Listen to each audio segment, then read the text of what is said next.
pumalakpak, mamamatay. Ang hindi humiyaw, pag-uwi, masasagasaan. Standing here in front of you, say fresh. 19 years old this tenor. This is Mia Sarayon.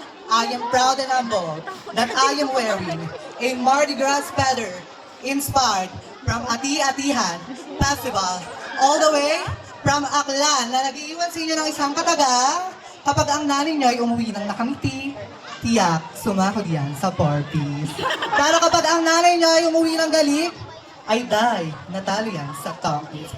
Once again, this is what we call Mardi Gras. Good evening.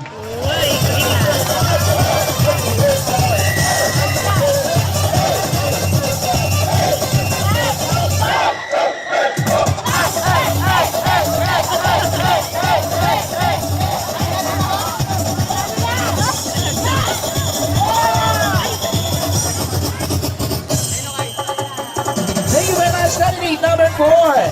And last but not the least,